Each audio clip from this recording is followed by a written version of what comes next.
వయసు శరీరానికి కానీ భక్తికి కాదని మరోసారి నిరూపించారు 116 ఏళ్ల నవనీతమ్మ. వృద్ధాప్యం, శారీరక ఇబ్బందులు ఏమాత్రం లెక్క చేయకుండా అలిపిరి మెట్ల మార్గంలో కాలినడకన తిరుమలకు చేరుకొని శ్రీవారిని దర్శించుకోవాలన్న తన చిరకాల కోరికను నెరవేర్చుకున్నారు. ఆమె భక్తిని గౌరవిస్తూ టీటీడీ ప్రత్యేక విఐపి దర్శనం కల్పించి ఘనంగా సత్కరించింది. ఈ భక్తి గాథపై కేటీవీ ప్రత్యేక కథనం.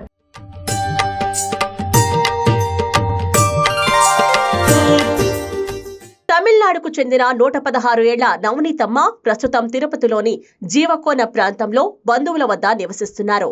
జీవిత చరమాంకంలోనూ శ్రీవారిని కాలినడకన దర్శించుకోవాలన్న సంకల్పంతో కుటుంబ సభ్యుల సహాయంతో అలిపిరి మెట్ల మార్గంలో ప్రయాణం ప్రారంభించారు.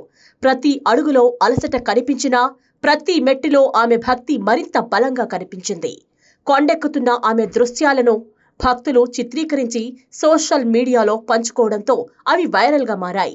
116 ఏళ్ల వయసులోనూ ఇంతటి అచంచల విశ్వాసం చూసి నెటిజన్లు ప్రశంసలు కురిపిస్తున్నారు. ఈ విషయం టీటీడీ చైర్మన్ బిఆర్ నాయుడు దృష్టికి చేరడంతో వెంటనే అధికారులను అప్రమత్తం చేశారు. నవనీతమ్మను గుర్తించిన అధికారులు ఆమెతో పాటు కుటుంబ సభ్యులకు ప్రత్యేక విఐపి బ్రేక్ దర్శనం ఏర్పాటు చేశారు. అంతేకాకుండా రంగనాయకుల మండపంలో వేద పండితుల ఆశీర్వచనం అందించి పట్టు వస్త్రాలతో ఘనంగా సత్కరించి శ్రీవారి ప్రసాదాన్ని అందజేశారు. అక్కడున్న భక్తులు కూడా నవనీతమ్మ భక్తికి అభినందనలు తెలిపారు. నవనీతమ్మ కథ కేవలం ఒక వృద్ధురాలు కొండెక్కిన కథ కాదు. భక్తికి వయస్సు లేదని, సంకల్పం ముందు శారీరక బలహీనతలు కూడా చిన్నవేనని చాటి చెప్పిన స్ఫూర్తిదాయక గాథ.